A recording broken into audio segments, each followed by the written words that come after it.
Hi everyone, David here. Welcome back to the channel. Thanks for coming back for another video, or welcome if it's your first one. Thanks for joining us. What a time to join us though, if this is your first one, because we're at the end of the Expo season now. The Expo itself is, I think, about 2 weeks away from finishing. And as you might have gathered from my many Expo diary videos, I think 10 in total, I have actually been to every pavilion now. More or less. So I thought a good way to kind of cap off this season would be to do a big old ranking and show you what I thought was the most impressive pavilion out of all of them. I've just about managed to get it to a top 100. Some of them you might think, oh, maybe they're together, or maybe you should split them up. But okay, this is the list I landed on. 100 is a nice number. I think I've been to everything I could feasibly go to. There's a few little odds and ends here and there. For example, the Monster Hunter, which is part of the Osaka Healthcare, which I have been to, and part of the Live Earth Journey Signature Pavilion. I haven't managed to get there yet to one of the shows. But yeah, more or less I've seen everything. So I think I'm in a good position to tell you what I thought. Excuse me, oh, excited. So that's what I'm doing today. I'll start from 100 and go all the way to the end. Now, one thing I do want to say is that by and large, I have enjoyed everything at the Expo. Of course, there have been lots of challenges on the way. Getting reservations for most of them has been the biggest challenge. There's been a lot of roadblocks, and it's getting popularity was making things more difficult, which is of course a good thing for the Expo, but not good for me. Like I said, we're in the last 2 weeks of the Expo now. The availability for tickets has gone through the floor now. I think everyone's coming. They're trying to trade in their tickets, and it's too late for some of them. Everything is full. So I'm actually going to go there after this recording in a few hours. So I'm dreading to think what I'm going to see there. I haven't actually been there for 2 months, if you can believe that, because firstly I went back to England, I got sick, and I've been doing these Kansai Pavilion stamp rally things. So I've been keeping busy, and the perfume concert last week too. So finally I'm making my glorious return. Hopefully I'm not going to have to wait too long. It's been chucking down with rain today, so let's see. Right, I'm going to try not to blather on for too long about this. So let me show you everything about the Expo. I'm going to try and keep it short. So please like this video, subscribe to the channel, share this video to anyone you know. And also leave a comment or a question, anything like that. Please try to be respectful though, because these are just my opinions. I'm not saying something is bad. This is just what I feel. This is from my experience. You might have had a different experience. That's all good. Let's talk about it. We all have different experiences. That's fine. I'm getting a bit defensive about the internet now. So I'm going to hop over. Well, we're already in the PowerPoint space. So let's take a look at the, I don't want to say the bottom 10, but that's where we are really. My least impressive of the bunch was the Nordic Circle. I love those Nordic countries. I've been to all of them. I was expecting to see so much kind of Nordic, Scandinavian character, but unfortunately the Nordic Circle didn't really provide that. It's mostly a kind of fairly small museum of bits of paper and photos. So yeah, never mind. The best practices in the Future Village, just kind of information station, so nothing exciting. The Mitsubishi was our first corporate one. I was a bit disappointed. What a huge company Mitsubishi is, and they basically made a kind of mini cinema for kids, talking about evolution. Yeah, that wasn't the one for me. Also, then we've got the international organizations. This includes the ASEAN Union. We've got the Expo Museum there, some of the nuclear power bodies as well. It was kind of interesting. Nice to see the old Expo archive footage as well. And now Turkey. Again, big country, lots of money, lots of budget, but they didn't really do much with it. The entrance was kind of cool. They had the big kind of crescent moon with the world in it, but mostly it was just like a restaurant and a gift shop. So I don't think I really learned much about Turkey in the end. Now I have to be careful because I think some countries obviously don't have the same budget as others.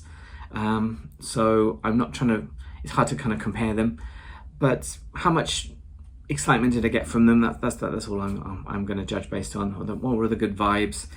Senegal and Bangladesh and Mozambique at 92. They were all kind of interesting. You could see a little bit of their world, but mostly it was just kind of like a small museum display, a little bit of like a bigger version of the Commons ones. So it kind of felt like a little bit of a missed opportunity to do something. Mozambique had a nice video upstairs though, I did see that. The Robot and Mobility Station at 93, yeah, that was kind of cool too. You get to see some interesting machines. Tunisia, I think I scored it down a little bit because there was such a long line because they let so few people in at once. So they really could have managed that a bit better. Inside was, yeah, fairly ordinary. We've got the projection rooms. We have a lot of projection rooms at the expo, and a little bit of a peep into the world of Tunisia at the end.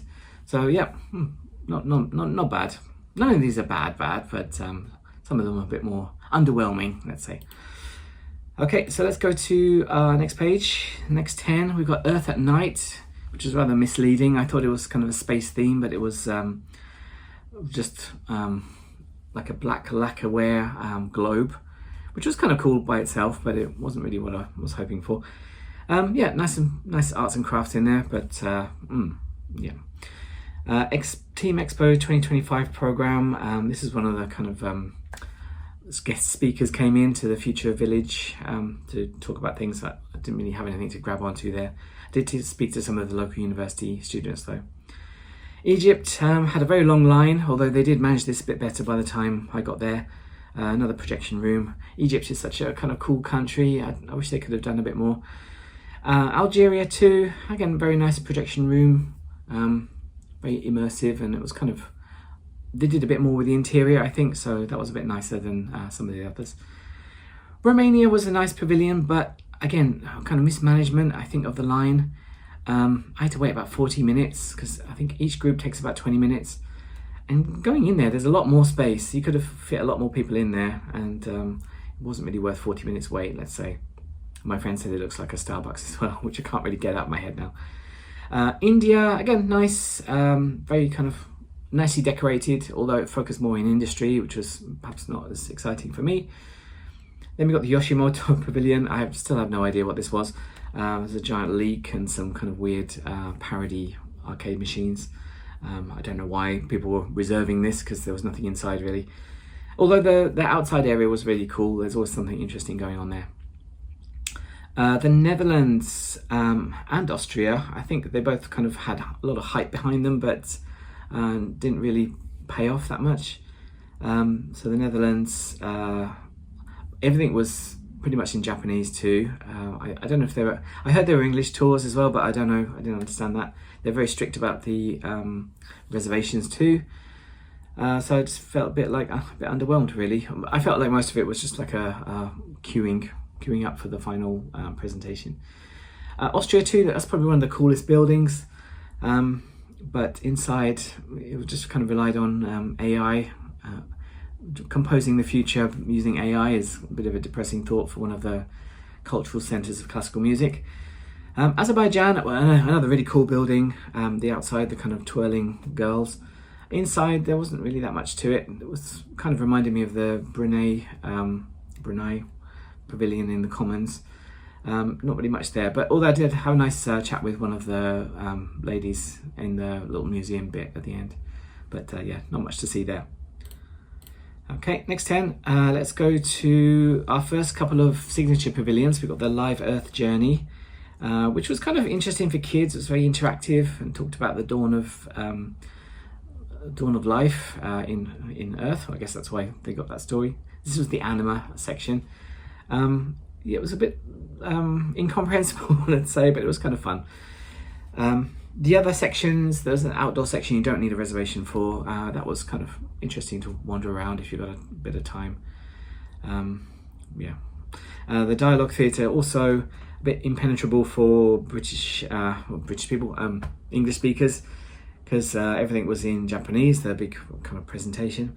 They do give you a QR code, or they chased after me and said, oh, use the QR code for the subtitles, but you're not allowed to use the phones in there, so I felt a bit awkward trying to use it, and it was actually, the subtitles didn't work at all, so never mind. The building's beautiful though, definitely walk around the building. I think you can do that without reservation. Okay, then we've got a few other odds and ends really. Excuse me. We've got the order, this Osaka Restaurants Association Gaishoku Utage, which is not quite a food court, but it's a kind of food display area. There's some lessons upstairs. You can make some noodles or okonomiyaki. I didn't get a chance to do that because of course the reservations were gone. Future Life Experience had the JAXA Pavilion, which was cool. You can get to see some projection show about the space agency. Junior STG's camp was kind of fun too because they had the super heavy stamp. They had the Nazutoki game as well, which I like. Then let's go on to our Commons Pavilions. Commons F, I think, is the small one with only 3 countries in it. That's kind of, interesting. Of course, there's not much content there because it's so small. And the Kazakhstan one had an incredibly long line for the tour, which I don't think was completely necessary. You couldn't even walk around the pavilion part without the tour, so I'm glad I got in there early. Then we got Angola, one of the ones late to the party. Kind of fun, nice building, good kind of storytelling in the start, but there wasn't really much else to it. But kind of fun. Looks like they've got some nice events there too. Qatar, apart from the kind of mosquito-laden outdoor water feature, that was kind of interesting. I liked the decor inside. The interior was good, but kind of focused mostly on beach geography, which was perhaps not maybe the most engaging part, but yeah, kind of nice. And then finally the EU, which had kind of an interesting tropical vibe. I like some of the weird interactive activities, like touching the plants to select menus on the screen, and that was kind of cool. And they've got an interesting food van outside, although I didn't get to eat anything from that. Okay, how are we doing for time? That's not too bad. And we've got the Baltic Pavilion right next door. This is Lithuania and Latvia's joint pavilion. Unfortunately, Estonia didn't join the party. That's a shame. Kind of interesting. There's sort of Baltic vibes. It was a very sort of foresty feel to it, although most of the pavilion was just kind of flat walls with information sheets on them. They did try some interesting exhibits there, so yeah, it was cool. And there was some kind of live link up as well. I'm not really sure how that worked. Then United Nations, that was kind of fun too. They had really good English support there. I really appreciated that. It was kind of interesting to walk around there and see the kind of movie as well inside. Commons A, this is the first of our big Commons pavilions. I was looking down the list of countries and none of them really stuck in my memory that much, apart from the St. Kitts and Nevis kind of creepy robot. But the Commons pavilions are really good to kind of interact with people from other countries if they're not sitting there kind of miserable on their phones, which was happening quite a lot. Then we've got kind of a collection. Vietnam, Chile and Cambodia all kind of fit in the same category of like mid-sized pavilions. Not really that much to show apart from kind of objects and exports and things like that. Interesting in itself, and I like the kind of immersive feeling of all of those. Vietnam had a little performance in the middle of it that focused less on the immersive environment, but Chile and Cambodia had a kind of central art feature and then kind of projection walls, which I don't know. For such a fairly simple idea, it was quite effective. I think it was quite good. And Cambodia had the nice sort of pyramids as well. I think pyramids, if they're not smooth, is it a ziggurat? I'm not sure. I don't know. Maybe a ziggurat has a flat top. I don't know. I think I need to study a history book. Then we've got Turkmenistan, the one with the biggest light bill, I think, at the end of this. Very flashy and very interesting. Did feel a little bit propaganda heavy. Our glorious leader was interesting. I did actually see the glorious leader on the second day. That was the Turkmenistan National Day. So now I can say I've seen the Prime Minister of Turkmenistan, President, maybe. Bahrain, actually next door to Turkmenistan, I think. That's a kind of interesting building too, apparently based on a boat, which I didn't really see, but yeah, good, except in the summer when it was not air conditioned at all. And there were some really interesting smells that you could smell in the little samples. I wish I hadn't done all of those, but they did put a lot of thought into interactivity, which was good. Peru, it's kind of an upgrade from the projection room ones, kind of like level up of Vietnam's one, I think. So lots of Machu Picchu, and yeah, kind of nice vibes. I'm going to start using the word nice vibes a lot, I think, because that's kind of what gave me the nice impression of the country, of the pavilion. Then we've got Commons B as well, one of the big ones as well. I think this is the one that had Pakistan and Nigeria, I think. Is that right? No, I'm not sure now. But anyway, it had something nice in there. And Zimbabwe, I think it had Zimbabwe with the virtual reality. So that kind of pushed it over the edge from the other Commons one. Okay, there we go. Number 60, South Korea. Interesting in itself, the technology was really cool.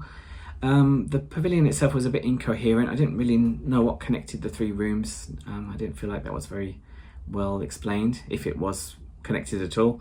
Just kind of felt like an anthology of three separate pavilions almost. But yeah, interesting. The electric power pavilion, that was also good, very interactive. I think more aimed towards kids, and you didn't really get enough time inside to kind of sample that many things, because it was they could have either added fewer people so you had a chance to do more things, or give us a bit more time. So I felt a little bit like, oh, well, that's all. Nepal finally made it at the end of July. That was kind of fun. It's kind of feels like a, I don't know, small cities market square kind of thing. So there's a little food court around the middle and lots of Nepalese art inside. Commons D, that's the one with Pakistan and Nigeria. That was the ones that were kind of impactful. So that was cool to interact with those. We've got Brazil too, which I managed to get into late night. Interesting. Some people didn't really like the inflatables, but I thought they were kind of cool. Inflatable little monsters, and then the projection rooms, and I don't know, I felt like a lot of Brazilian colour, let's say, in that one, so that was cool. I think this is our last Commons pavilion, Commons C. I almost didn't want to put this at the top, because this was kind of projection mapping box room bonanza. But there was some kind of nice ones too. They had Ukraine, they had Croatia, which was kind of fun. I talked to the girls there, and yeah, kind of more immersive than some of them. Although you do have to line up a bit longer, because that takes time. Tech World, the Taiwanese pseudonym. I was really excited for this, but I felt a little bit disappointed. It was kind of interesting. That the iPad forest thing they did at the start was cool. But again, wasn't really much English support there, which I was surprised for Taiwan. Not even much Chinese support, to be honest, for the Taiwanese speakers, Taiwanese visitors. So yeah, I did get a nice bag though, so that's give me a few points there. Australia, again, nice vibes, but not a lot of content. I felt the little jungle was kind of interesting, and then the projection mapping room kind of reminded me of Moana. But that was it really. So a little bit of a style over substance, I thought. Speaking of which, Better Being, another one of the signature pavilions. Very beautiful, nice open garden, interesting design. I had no idea what was going on. There were kind of too many apps and items to juggle with, especially when you've got a parasol and trying to record it. So I feel like I missed out some of the meaning. I did get a nice bag of there as well, so thank you for that. Dynamic equilibrium of life, kind of esoteric demonstration, presentation that about the meaning of life, altruism, and so on. The central thing was kind of cool though. The little LED forest was really effective to do like 3D LEDs.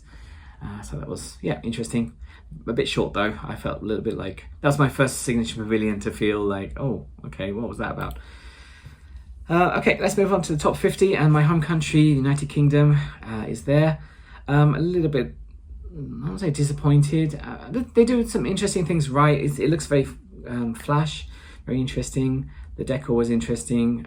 The mascot I wasn't really into, and I felt that the content of the presentation was a little bit lacking. They kept talking about ideas without actually talking about any ideas, so it was a little bit speculative.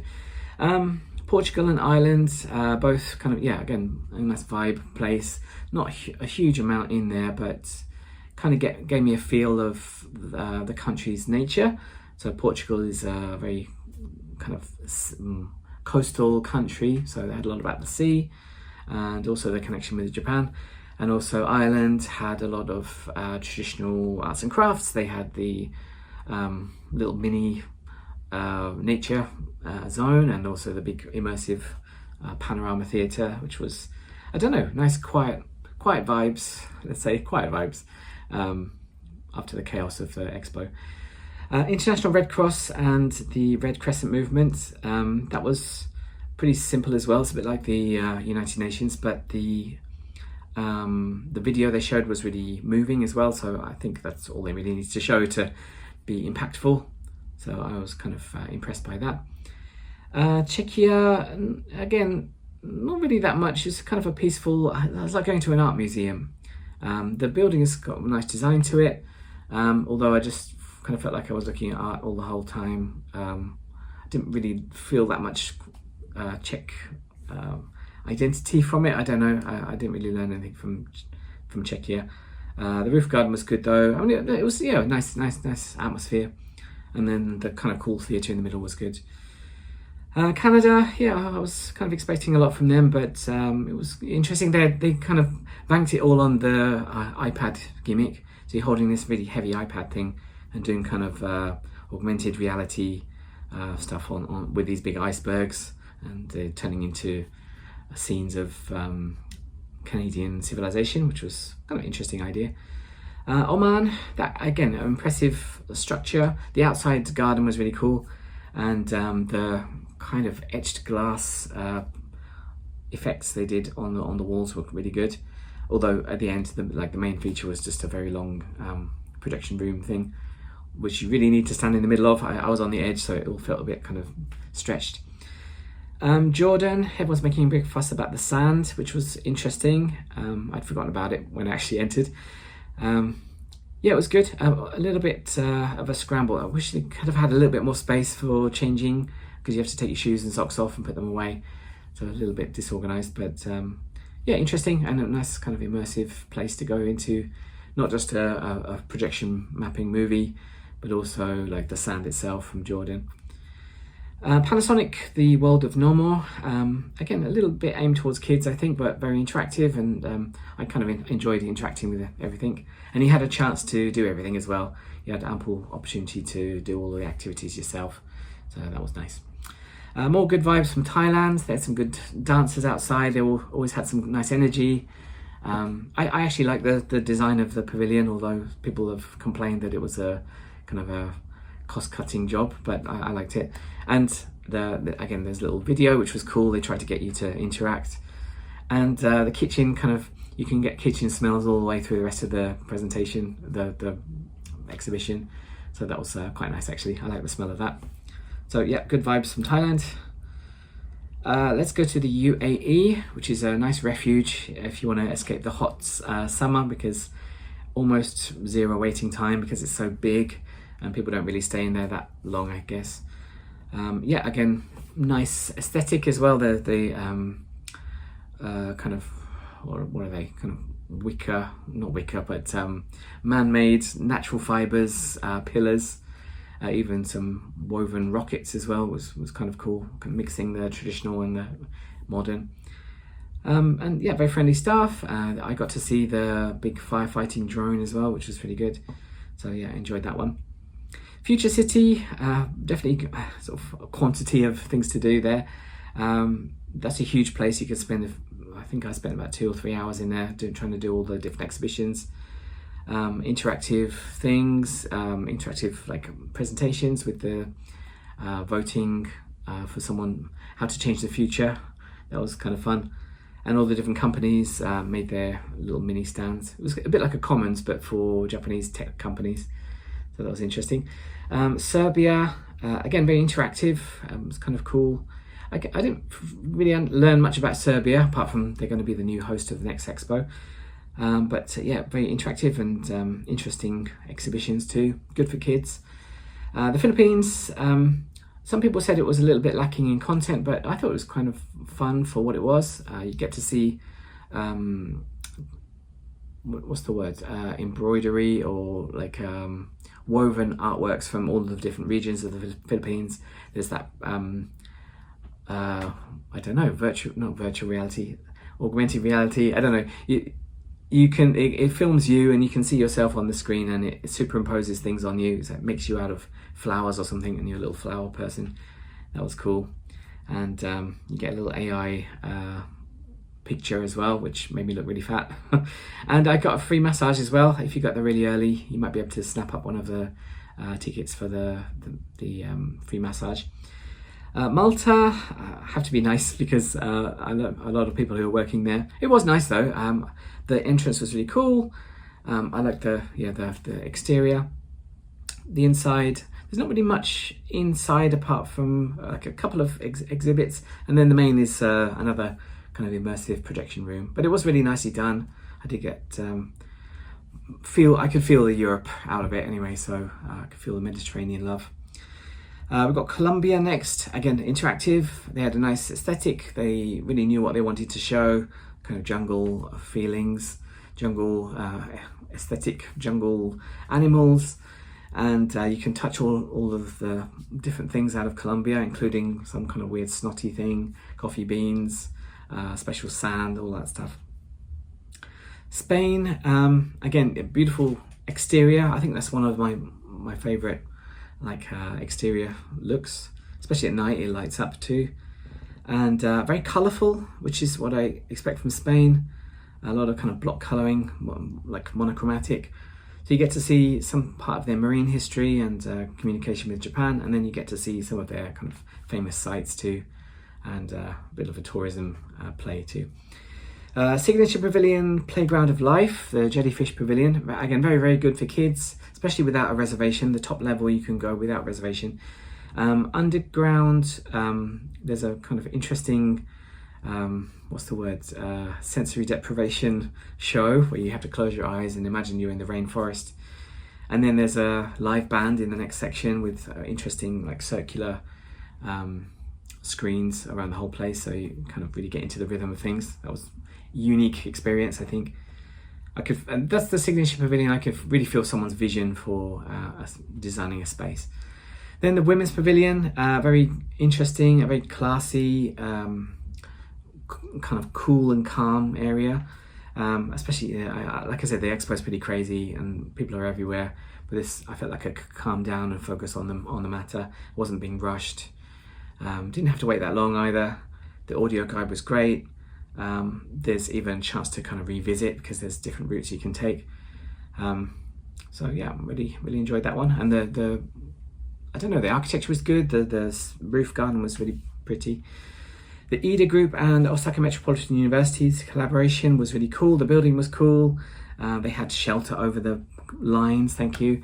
It wasn't difficult to get in, and there's a huge diorama inside which was really interesting. I wish people had just spent more time watching that rather than doing the hunting for Maku Maku, because they just kind of got in the way really and couldn't really see the wood for the trees. But interesting, yeah, technology for the future. Right, top 30, Belgium, focused mostly on their healthcare credentials, which was good. Again, very technological pavilion, lots of screens, big screens showing their, I don't know, was that AI art? I'm not sure, digital art, and what they want to do with gene therapy and all sorts of things in the future. And you got a free Biscoff as well, if you were lucky. And yeah, the waffles were okay too. Singapore was also very good. I love the look of the thing, the giant ball.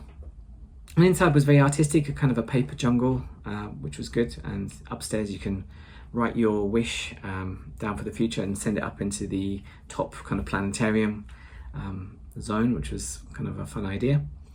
Malaysia, I think mostly just like content wise, it was very impressive. There's a lot you can see in there. There's a huge restaurant and shop on the ground floor. They have performances outside.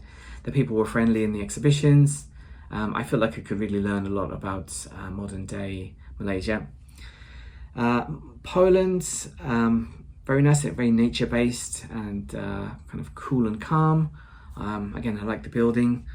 They focused on the trying to feel nature rather than anything, the sounds of nature, the looks of nature. Monaco too, kind of focused on nature. I just realised those two flags are upside down. That was looked like a small pavilion, but actually there's quite a lot of stuff there. very interactive in the first building, and you can see the sights of Monaco. And then there was the marine life zone too, with the interesting color-coded sea life displays, which was really interesting. I was kind of impressed by Monaco. It's just a nice, well thought out and well delivered concept. Then we have Gundam Next Future, which is the Bandai Namco Pavilion. Of course, everyone's taking a picture with the giant Gundam outside, which you can just go and see. But speaking as a person who knows about Gundam and has seen a couple of films, but otherwise don't really know much, I could still enjoy it. I could enjoy the little projection show, and it was really cool that they did it with the like a real outside of a spaceship, and then the screens on the other side of that, so it felt a bit more not just a flat screen. So I don't know, it was very effective, I think. Then the Gas Pavilion, Obake Wonderland, with the AR goggles. Don't worry if you get kind of car sick using VR, because this is not the same as that. You're standing in one place, you're not moving around, or you'll turn around if you get to use the goggles, because it was really fun, and you get to send fireballs towards boss characters. That was really fun. The rest of it was kind of just explaining the future of gas power, so that was sort of interesting. Luxembourg, very nice. I don't really know that much about Luxembourg, but I could feel different parts of their culture, their multicultural society, what they're working on technology-wise, a bit of their actual look into Luxembourg. There's some interesting exhibits too. There was a big net you could sit on, and the little enclosed cafe area was really nice as well. So yeah, good. And kind of they managed to separate itself from the craziness of the outside. It was a huge line though. Uzbekistan, again, very striking building, nice display, very cool and calm. The twist with the elevator was really interesting as well.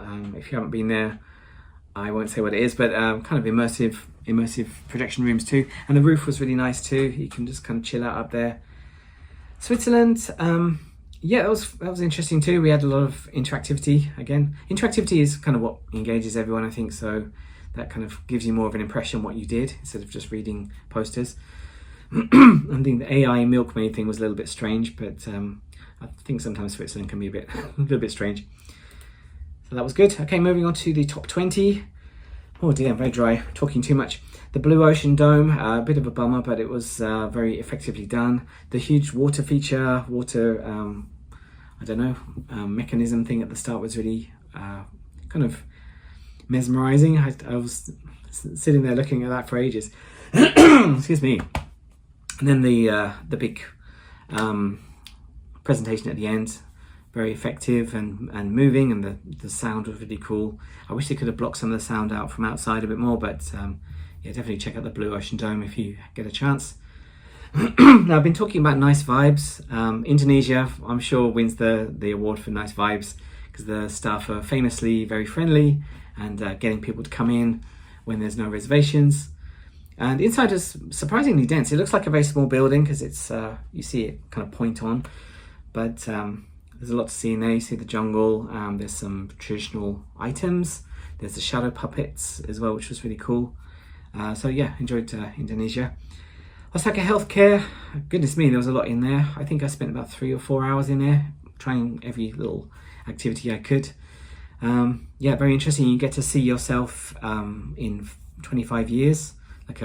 They scan you, they check all your hair health and your eyes and all that stuff, and your teeth, and imagine what you'll look like in 25 years. Apparently I've got brown eyes in the future, but anyway, that was kind of fun.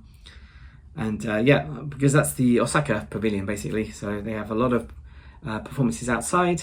They've got the Monster Hunter thing in a kind of separate annex, and lots of content there. Saudi Arabia too. I guess I could put Germany in there too. I think they've really had a concept of what they wanted to make. Saudi Arabia had a kind of desert vibes of the kind of buildings, the palm trees, everything that's inside. And everything is, you kind of feel like you're sneaking into little hidden rooms everywhere, which was a nice feeling. And Germany, very welcoming, let's say. I like the squishy little headphone thing you held onto that talk to you. You scan it on things and you listen to it.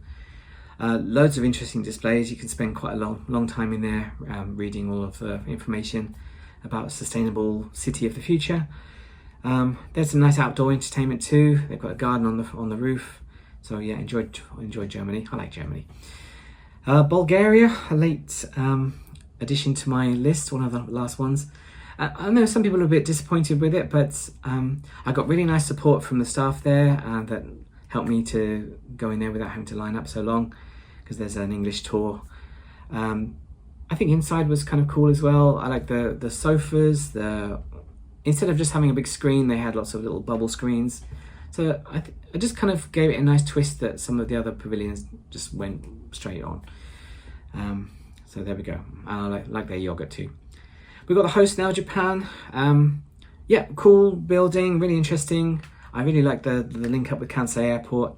I like the collaborations with Hello Kitty and was Astro Boy? No, Astro Boy's not that one. Doraemon's in there somewhere. Yeah, kind of just touching on Japanese culture. But yeah, interesting displays. I feel like, I don't know, I think perhaps some of the other pavilions, like the Kansai Pavilion, covered the what you can do in Japan more. So Japan kind of focused on technology and sustainability. So, I mean, algae, I don't know how much, how far you can go with that topic and be engaging, but they definitely took it as far as they could with it. So yeah, enjoyed the Japan Pavilion. Another signature pavilion now, Earth Mart, showing our relationship with food. Very interesting displays, lots of things to look at, and a little bit interactive too.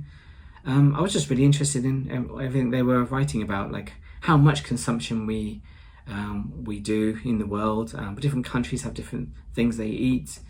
I don't know, it kind of widened my understanding of food in the world.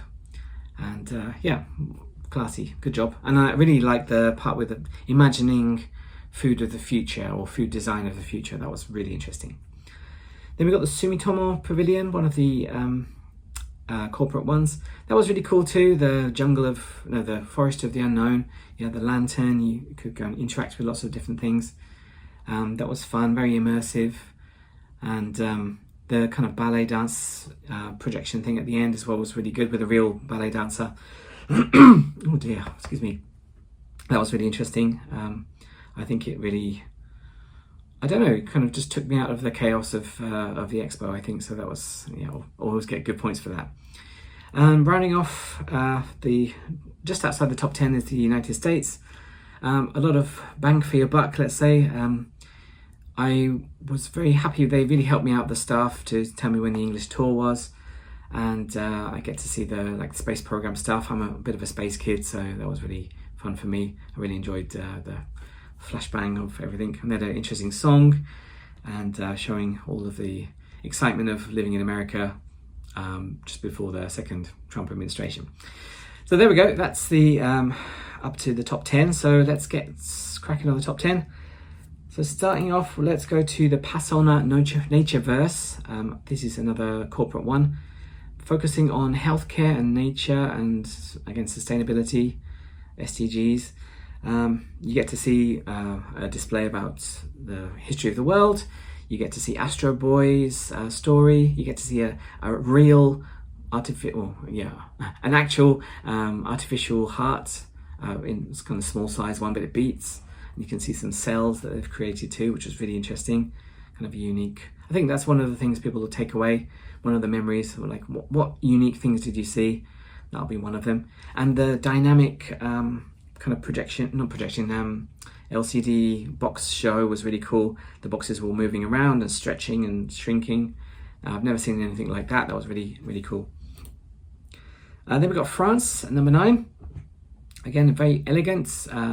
They obviously put a lot of effort into the building, and they had a lot of different rooms to look around, focusing on fashion, about history and design, and just you could feel the Frenchness from it all.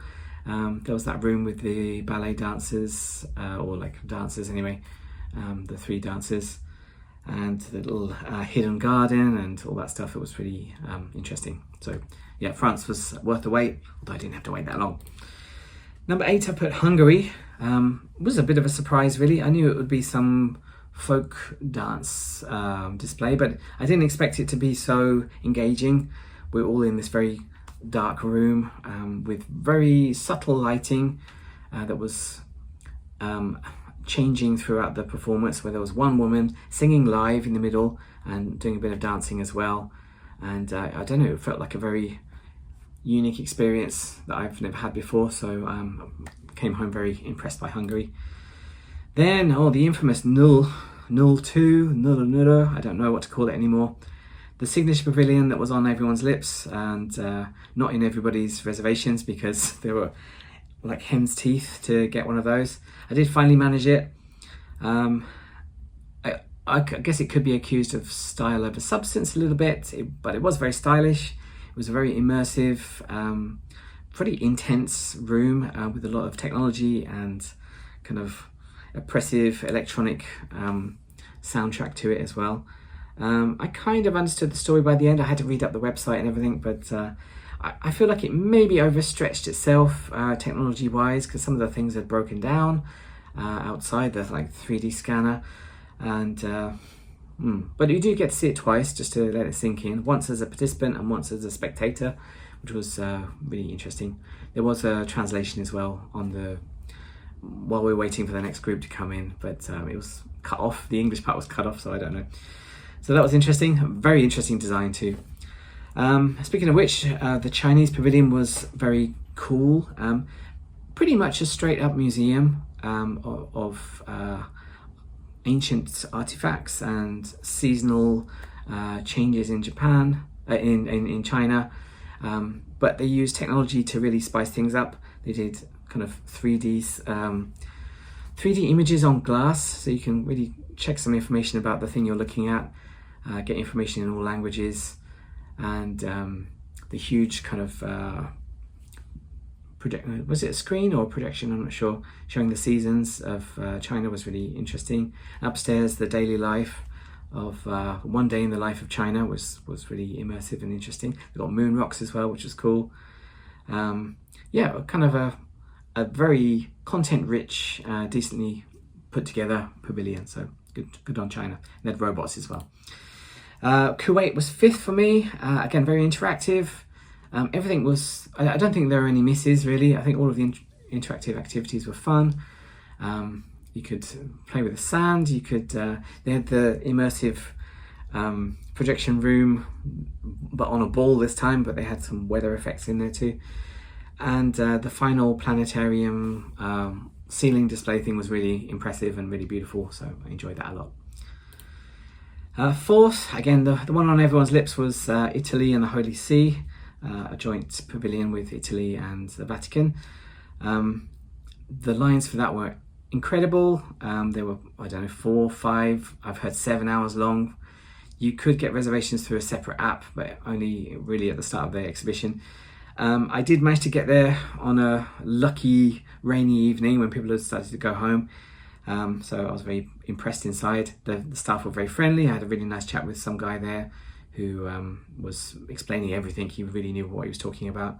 You get to see original art, huge bits of original art, the sculptures, the paintings. There's a real Caravaggio.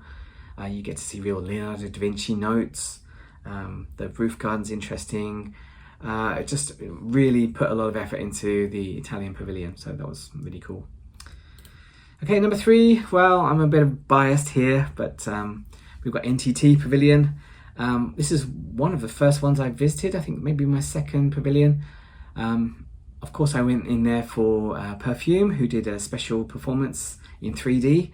They actually did the performance in the pavilion, I think, and then recorded it with various cameras, so you can get a 3D performance on the same stage, which was really fun. The other stuff was interesting, the history of communication. They had the other interesting part, which was the kind of body warping thing. They take pictures of you and then they mess around with them and they animate them, which was a little bit crazy, but it was fun. A little bit like a diet version of the noodle, I think. So I really want to go see there again, especially now Perfume have announced their hiatus. I want to see that one more time. Now, number 2, I chose the Kansai Pavilion, which might seem a bit strange because I live in Kansai, but maybe that's part of why I enjoyed it so much. I felt like I've been doing a lot of stuff this year and I've been kind of keeping a bit too busy. I felt like the Kansai Pavilion really reintroduced me to what makes me excited about Kansai, which was really happy feeling for me. You get to see all the different prefectures, including, I'll finally stop going on about this, but they do include a few prefectures that are not technically Kansai, like Fukui, Tottori and Tokushima, but whatever. Their displays were interesting as well. All the prefectures had some interesting different approaches to their shows. Like Mie had a really nice interactive museum. Hyogo had a video, like a special short film. Tottori, you're going searching for things in the sand. There's real sand in there, and then do some projections on there. Shiga had a very interesting light show with the bubbles. Kyoto were focusing on their food. Yeah, all kinds of things really. The only thing I didn't really understand, why was Nara not there? That's one of the big Hyogo, Kansai prefectures, but anyway. And finally, Future of Life is my number 1. You probably guessed it by now, the signature pavilion, the one with the androids. It was really interesting. I think that might have been my first one to get. I wasn't really sure what the signature pavilions would be like. And I was really impressed. That made me want to see all the other ones. Basically an idea of how we could be eventually uploaded into androids when we die, and what's the moral implications of that, or ethical implications, or what does that mean to be a human. And it was focused around a really interesting story of a nice old lady getting ready for the end. So yeah, it was really moving, to be honest, and I still haven't forgotten my experience there, even though that was one of my first pavilions. So yeah, definitely thumbs up to the Future of Life pavilion. I recommend, if anyone gets a chance to go there, do it. There we go, that's my top 100 pavilions. Thanks for staying all the way to the end of this one. What do you think about it? Do you agree? Which ones did you like the most? Like I said, please be respectful. This is my opinion. I'm interested to hear your opinion too. I know people have different budgets, people have different concepts, so this is just my feelings about it. I'm hoping I get to see that top 3 one more time if I go back to, well, now I'm going back to the expo. I'm going in a couple of hours. So fingers crossed for me, I can do that and maybe tick off a few of those loose ends as well. So there we go, that's the end of my presentation today. Thank you for listening to my TED Talk. I hope you enjoyed it. Please like this video, please subscribe to the channel, leave a comment or a question, share this channel to anyone else. I think this is going to be one of my last expo videos, because it's finishing. I might do a little kind of roundup thing at the end, and I do want to do a little archive video, which might not be a main video, of just all of the pavilions, like footage of all of them, just for the future, like a little time capsule. I might put that out midweek or something, just so it's not one of my main videos. It might take me a little while to put all that together, and I need to clear some space off my hard drive to fit everything in, but I'll do it at some point. But yeah, thank you very much. I hope you've enjoyed my expo videos. There's loads of them on here, so please check out the expo playlist as well. But that's enough. Take care and see you again. Bye bye.